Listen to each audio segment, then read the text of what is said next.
हाल ही में chief justice का हलफ उठाने वाले जस्टिस काजी फायज ईसा ने आते ही मुल्क के अदालती और सियासी निजाम में थरथल्ली मचा दी है। करीब 5 साल कबल लिखे अपने फैजाबाद धरना केस के फैसले के खिलाफ दायर की गई अपीलों को भी समाअत के लिए मंजूर कर लिया है। इस सिलसिले में मतीउल्लाह जान ने सीनियर सहाफी और पेमरा के साबिक चेयरमैन अबसार आलम का इंटरव्यू करके इस फैसले में पेमरा से मुतालिक हिस्से पर सवालात किए हैं और अबसार आलम ने इन सवालों के ऐसे धांसू जवाब दिए हैं कि सुनने वाले भी दंग रह जाएं। बतौर पेमरा सरबराह इन्होंने आईएसआई की जानिब से किस किस्म के दबाव का सामना किया, इस पर बात करते हुए अबसार आलम ने कहा कि मेरा आईएसआई और आईएसपीआर के साथ सबसे बड़ा झगड़ा जियो और डॉन के मसले पर हो रहा था। हाजिर सर्विस मेजर और कर्नल बराह रास्त जाकर केबल ऑपरेटर्स को हिदायत देते थे। कैंटोनमेंट्स और डीएचए में डॉन और जियो की नशरियात बंद कर दी गई थी। जंग और डॉन अखबारात की डिलीवरी भी बंद कर दी गई थी, लेकिन बतौर इदारा वो पेमरा के दायरे इख्तियार से बाहर था। अबसार आलम ने कहा कि मैं इनको उस वक्त भी कहता था कि आप डीएचए और कैंटोनमेंट में अपनी छावनियों में सिर्फ 2 चैनल ARY और बोल दिखाते हैं। तमाम फौजी मैसेज में सिर्फ ये 2 चैनल चलते थे। मैंने कहा आप अपने लोगों के जहन खुद जहर से भर रहे हैं और ये एक दिन आपके खिलाफ निकलेगा। आप सबको सारे टीवी चैनल देखने दें। ख्यालात में, तज्जियात में तनव्वु बेहतर होता है। इससे इंतहा पसंदी जन्म नहीं लेती। बजाय इसके इन्होंने डॉन और जियो बंद कर दिए। फिर केबल ऑपरेटर्स के पास जाकर कहते थे कि इनकी पोजीशन तब्दील कर दें ताकि आम सिविलियन इलाकों में भी जो टीवी चैनल चलते हैं वो भी ये ना देखें। ये झगड़ा मुसलसल चलता रहा। अबसार आलम ने कहा कि मैं ये तमाम मसाइल पेमरा अथॉरिटी के पास लेकर गया और हमने इस पर एक्शन लिया।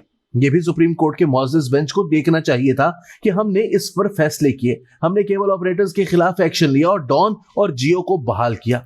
मुझे लाहौर हाई कोर्ट से रोजाना की बुनियाद पर केस चलाकर जो पेमरा चेयरमैन के ओहदे से हटाया गया, इसका बराह रास्त ताल्लुक फैजाबाद धरना केस से है। मतीउल्लाह जान के सवाल पर इन्होंने बताया कि जज का नाम शाहिद करीम था। इनके मुताबिक वजह सिर्फ ये थी कि जब तक वो पेमरा चेयरमैन रहे इन्होंने सिविलियन इलाकों में जियो और डॉन के नंबर्स में तब्दीली नहीं करने दी। अबसार आलम ने कहा कि मैंने खुद जाकर कराची, लाहौर, रावलपिंडी और इस्लामाबाद में ऑपरेशंस किए। फैज हमीद के मातहत अफसरान पेमरा मुलाजमीन को धमकियां देते थे कि हम तुम्हारी टांगे तोड़ देंगे अगर तुमने केबल ऑपरेटर्स से टीवी चैनल बहाल करवाए। केबल वालों के दफ्तरों में जाकर बैठ जाते थे कि अभी इसको बदलो।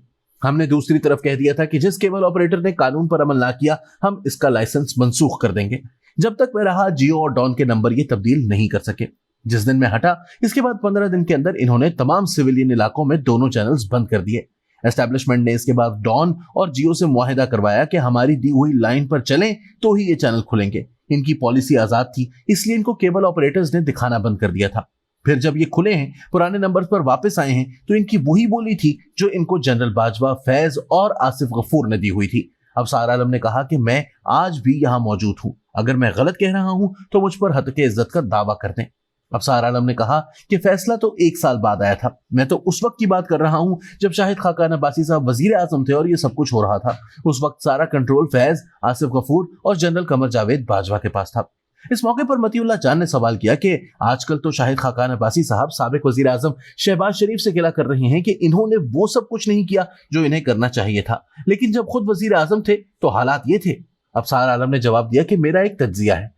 जब नवाज शरीफ को 2017 में निकाला गया तब से लेकर आज तक 6 साल 3 महीने हो गए हैं, ये हाइब्रिड निजाम ही चल रहा है। सबसे पहले शाहिद खाकान अब्बासी हाइब्रिड निजाम का हिस्सा बने, ये सच है और कहना चाहिए। इसके बाद इमरान खान हाइब्रिड निजाम का हिस्सा बने। इमरान खान ने भी कॉम्प्रोमाइज किया और शाहिद खाकान अब्बासी ने भी। शहबाज शरीफ भी हाइब्रिड निजाम का हिस्सा थे, इन्होंने भी वही सब कुछ किया। ये सब हकायक हैं और इस पर किसी को फख्र करने की जरूरत नहीं। यहाँ अबसार आलम ने अपने पेमरा चेयरमैन दौर का एक वाकया भी सुनाया कि वजीर आजम बनने के बाद शाहिद खाकान अब्बासी ने एक इजलास में मुझे बुलाया और पूछा कि आपके काम करने या बेहतर काम करने में क्या रुकावट है। मैंने एक लफ्जी जवाब दिया, ISI। इसके बाद इनकी तरफ से कोई जवाब नहीं आया, वो बिल्कुल खामोश हो गए।